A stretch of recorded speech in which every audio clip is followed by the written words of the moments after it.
Allah size gençlik vermiş, gençlikle beraber kuvvet vermiş, kuvvetinizin yanında irade gücü vermiş, aynı zamanda şehvetinizi aşma gücü vermiş. Bunlarla Yusuf gibi olmak mümkündür. Bunlarla o meçhul kahraman, biraz evvel misalini arz ettiğim insan gibi olmak mümkündür. Bunlarla iyi bir İslam naşiri olmak mümkündür. Bunlarla Ukbe bin Nafi olmak mümkündür. Ahnef bin Kays olmak mümkündür. Bunlarla Abdullah İbni Hüzafe olmak mümkündür. Bunlarla Süheyb-i Rumi olmak, bunlarla Mus'ab İbni Umeyr olmak mümkündür. Ama hafizanallah, bunlarla Ebu Cehil olmak da mümkündür. Velid olmak da mümkündür. Velid İbni Ütbe olmak da mümkündür. Ütbe olmak da mümkündür. Şeybe olmak da mümkündür. Bu ikinci şıkta olanlardan, onların olduğu şeylere maruz kalanlardan olmadan Allah bizi muhafaza buyursun. İradelerimizi, arzularımızı, isteklerimizi iyiye, güzele tevcih buyurarak, iyinin güzelin de avlanabileceği yamaçlarda sürekli bizlere hep iyi, güzeli avlattırsın, iyi, güzeli avlamaya bizleri muvaffak kılsın. Yolların çok tehlikeli olduğu, köşe başlarını gulyabanilerin tuttuğu, şehvetimizin bir yerde bizim için tuzaklar kurduğu, inadımızın bir yerde bizim için ağlar gerdiği, haset ve kıskançlıklarımızın bir yerde bizim için komplolar hazırladığı bir yolda yürürken her zaman trafik kazası bizim için söz konusudur. Her zaman yollara ihanet etmek söz konusudur. Her zaman dolayısıyla da ellerimizi dizlerimize vurup ahu efkan etmek söz konusudur. Ama aynı zamanda bütün bunları aşıp yol ne güzelmiş, devran ne güzelmiş, böyle bir hayat ne güzelmiş, imanlı olmak ne güzelmiş, Allah'ı bulmak ne güzelmiş, Hz. Muhammed yolunda olmak ne güzelmiş, ahir zamanda gençlikle beraber İbadet-ü taat ne güzelmiş ki insanlığın iftihar tablosu şöyle buyurur. İbadet güzeldir ama o gençlerde bir başka güzeldir. Allah kendini ibadete salmış, ibadete kilitlenmiş, gencin ibadetine bakınca güler buyuruyor. Siz birisinin tebessümle sizin davranışlarınızı karşılamasında ne anlıyorsanız, mukaddes, münezzeh, müberra, gencin ibadetine bakışını öyle anlayabilirsiniz. Allah sizin ibadetü taatınızı takdirle karşılıyor, tebcil ediyor. Bu açıdan gençlik bir taraftan bir cünundur, doğru. Ama bu cinnetin hakta sebata sarfı da söz konusudur. Hak yolunun delisi olmak da söz konusudur. Ve dolayısıyla dininizden dolayı birileri dışarıdan size bakacak, diyecektir ki Allah Allah, bu adamlar dünyaya karşı bu kadar lakayt, böyle başkaları gibi adiyat içinde değiller adeta, adilikler içinde fevkaladelikler sergiliyorlar. Deli midir bu adamlar? Ve işte o zaman çok önemli bir şeyi yakalayacaksınız. Çünkü insanlığın iftihar tablosu buyuruyor ki, dininden, diyanetinden dolayı insana deli denmedikten sonra o imanda kemale ermiş sayılmaz. Siz başka gençlerden farklı yaşayacaksınız. Ve onlar size bakınca diyecekler ki Allah Allah, garip şey diyecekler. Zaten Allah Resulü da size garipler demiyor mu? Tuğba lil gureba, gariplere müjdeler olsun. Farklılık göstereceksiniz. Sürekli emsaliniz arasında fark yapacaksınız. Farklı yürüyecek, farklı düşünecek, farklı hareket edecek, farklı oturacak, farklı kalkacak ve farklılıklar sergileyeceksiniz. Bu açıdan da bakacak sizi anlamayacaklar.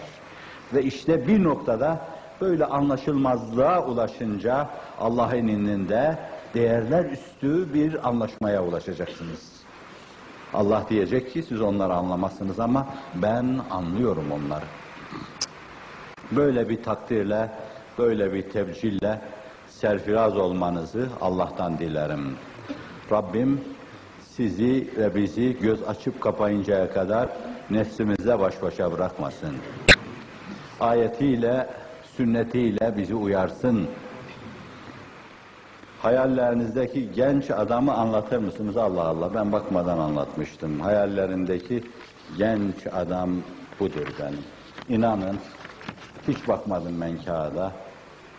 Fakat hayallerindeki genç adamı resmetmeye çalışmıştım. Bir nazımda da, bir nesirde de onu ifade etmeye çalışmıştım ama genç adamı oku diyorlar. Siz daha iyi okursunuz. Beklenti bu ya. Beklerken bile insan iyi şeyler beklemeli. Ben size salıklıyorum. Ben hayatımda hep iyi şeyler bekledim. Hep sizleri görmeyi bekledim. Karşımda hıçkırıklarında boğulan gençler bekledim. İslam davasına gönül vermiş olacak gençleri bekledim. Beklentim bu olduğu için. Nazmımda da, nesrimde de hep beklentilerimi ifade ettim. Beni mazur görün, ütopik görebilirsiniz. Ama bunlar benim beklentilerim.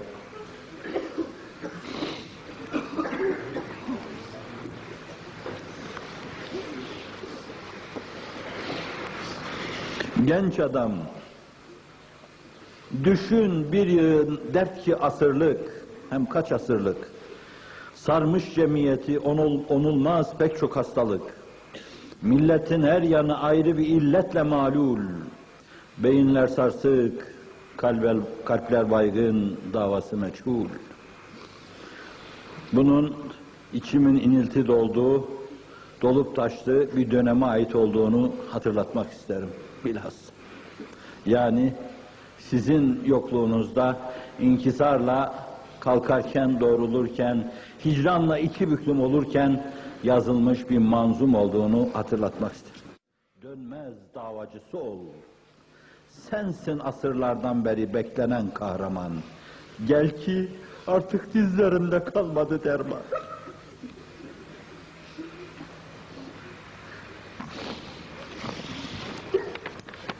Evet, dedikodu sayabileceğim bir kısım sözlerle sizin ilk sorunuzu sarıp sarmalayıp kapamıştım.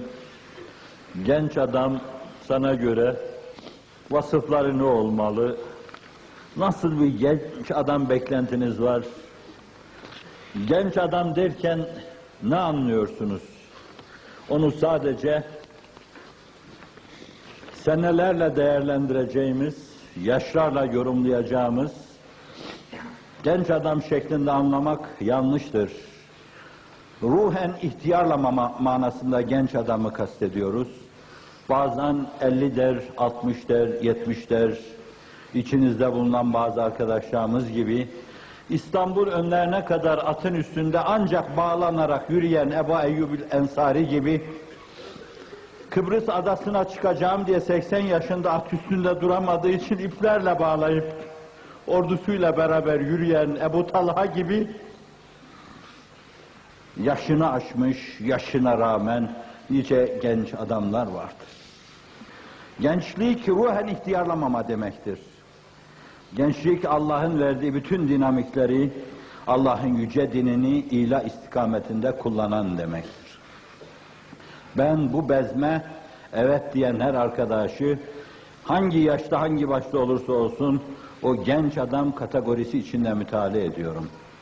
Bununla kendi hesabıma da bir kısım beklentilerim olabilir. Ben o hususları nazara itibara almıyor, sizin aranızda bulunmanın tesellisini yaşıyorum. Bana sorarlarsa nesin, necisin, ben şu cemaatin bir ferdiyim diyecek, onunla teselli olacağım. Ama bu arada o lütfeder, beni de o genç adamlar sırasından bir insan olarak kabul buyurursa, derim ki nefes cümleden edna, vazife cümleden âlâ, sana ait bir şeydi. Bu urba bana yakışmıyordu ama fakat sen giydirdiğin için bunu atmayacağım. Bu atlas kürkü atmayacağım sırtımdan diyeceğim.